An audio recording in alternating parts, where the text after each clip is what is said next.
Right, hi everyone. So, last video on kinematics, let's just make sure we're clear about everything that happened last time. So before, in the first video, we were working on a line. If we were talking about displacement, we were talking about distance from the particle to the origin. So for displacement, we said we always we're going to have to do something to do with plus c, okay? And we're going to need initial conditions to find that plus c. If we have a stepped, a stepped function, right? Something like that, between 0 and 3, and let's say t was bigger than 3, I would need an initial condition, which may be something like at t is 1, x equals 4, okay, in order to find, let's say the question said, find position when t equals 9, okay? So when t equals 9, right, I can't just find that because, like I say, if I recognize t equals 9 is in here. So x is the integral of velocity. So that would be the integral of this thing. So that's a third t cubed plus c. I need initial conditions to find that plus c, but I can't use the initial conditions given to me here in this curve because t is not allowed to be 1. T can only be bigger than 3. So I have to go back here to get an initial condition for where this can leave off, because I basically need to say at t equals 3, because this curve finishes where this curve starts off. So at t equals 3, that's the first point this curve takes. I need a corresponding x value to get this plus c.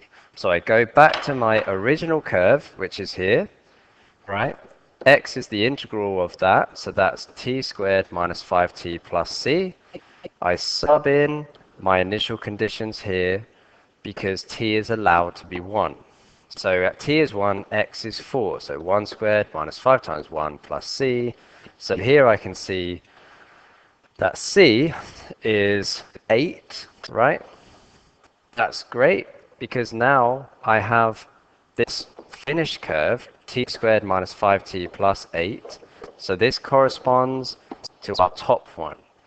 And that means at t equals 3, I can generate a corresponding x to fill in the initial condition required to find this c. All right? So I know there might seem like a lot there, but it's very logical in the sense that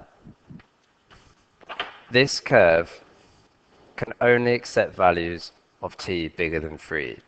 So if my initial condition is for t equals 1, I need to use the first curve to get me a corresponding initial condition that starts when t is 3, starts at its lowest point. All right? That's probably one of the hardest questions that you could get in this. But if you understand it, you're doing really well. This time though, we're looking at vectors. So vectors, rather than having particles moving along one line, which can go forward and backwards and all these kind of things, we're now looking at a 2D space. So if you imagine a piece of paper, and I put an origin here, some particle then, if x is our displacement, right? But now we've got a vector because we have an x direction and a y direction, you see? So a particle can fly all the way around here. And so when it asks for distance from the origin, we need to find that vector and take its magnitude. Okay, so in this time, you've got stuff moving in the x direction and you've got stuff moving in the y direction. So how do we approach something like that? It's the same as before. So x goes to v goes to a diff. You see, I really think that's a helpful thing to write down, so you never get it the wrong way round. So here we've got a velocity given in terms of a vector. Remember, we always want to write it as columns. And it gives us initial conditions. So at t is 0, we know fixed origin, we've got a position vector. So x equals 2 minus 3. Obviously, it could be s it could be r, whatever they want to call it, okay?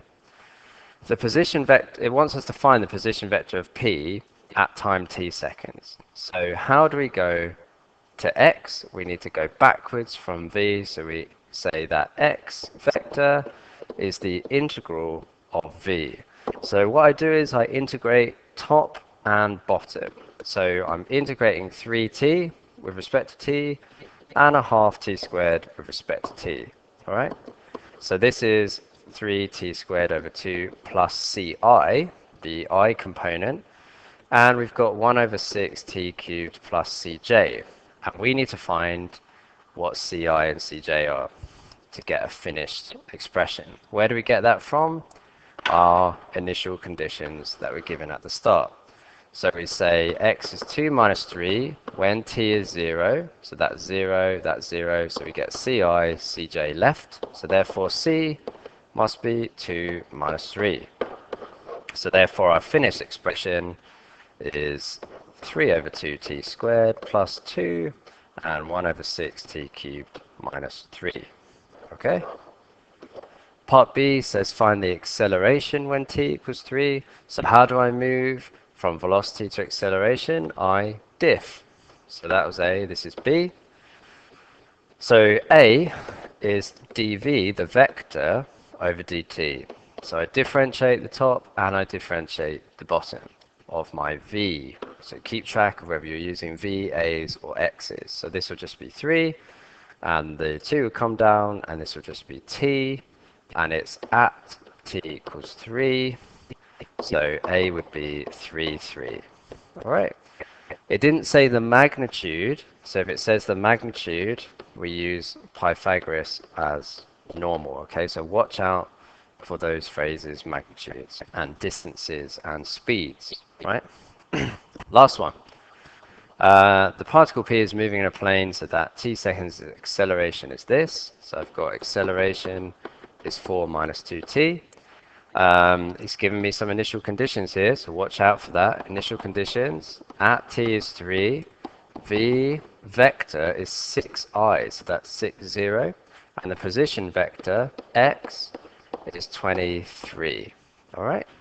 With respect to a fixed origin. So remember, in all these problems, when we talk about displacement and things like that, it's all relative to the origin, whether it's on a line or on a plane. Okay? So part A says find the angle between the direction of motion. Direction of motion is velocity. Velocity always determines what the direction something is traveling in, okay? So comparing the angle between that and I when t equals 2. So we need to know the velocity. How do we get the velocity? X to v to a. And that's diff, remember? So I need to go backwards. I need to go a to v. So I need to integrate. Okay, so v is the integral of dt. I'm not going to bother write the integral anymore. I'm just going to go for it. So that's 4t plus c, and that's minus t squared plus c. So that's ci, cj. I need to find what they are. So I go to my initial conditions, which were here. So 6, 0 when t equals 3, so that's 12 plus ci and minus 9 plus cj. Therefore, c must be 6 takes 12 on the top, so that's minus 6, and 0 minus 9 must be 9. So my finished velocity is 4t minus 6 and minus t squared plus 9. There we go. It wants it at t equals 2 from the question here. So whack in 2, and I get v is 2, minus 4 plus 9 is 5. Cool. So how do I find my direction of motion? Quick sketch. It's 2 across, it's 5 up. There's my angle here. So tan to the minus 1, 5 by 2, and then you must state where that is. So it's 68.2 degrees above, like positive x-axis, so above positive x-axis. Okay, you need to state what that is. Finally, part B. So notice you're never going to get distance traveled in these problems because that would require you to integrate a vector Well, you'd have to do parametrically and things like that. So basically, you're not going to get any distance traveled with vectors. Okay, that would be separate. That might come under parametrics, which we do later. Okay. So it's just going to be displacement stuff. So the distance of P from O means find the magnitude of the displacement. So how do I get to X? Well, I need to integrate my V. Remember, we're going back here. Okay. So X is the integral of V. So if I integrate this thing, I get 2t squared takes 6t plus ci minus a third t cubed plus 9t plus cj. I've got my initial condition here, right, at t is 3. So I've got 23. I'm going to whack in my 3. So I use my calculator there. So 3, 2 answers squared, take 6 answer, 0 plus ci, and 3 minus 1/3 answer cubed plus 9 answer 18 plus cj. So therefore c must be 20 and minus 15. Okay?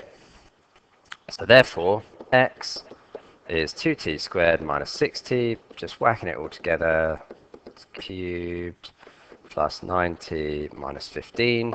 It wants the distance from O when t is 0. So at t is 0, x is gone, 20, gone, minus 15. So, just wasted all that time. It's just c, isn't it? All right. Well, it's not a waste of time. It's just coincidence. Anyway, magnitude then gives us the displacement. So 20 squared plus minus 15 squared, and then you've got your answer. Distance, right? Distance in vectors means find the magnitude of the displacement. Okay, looking forward to doing this in class.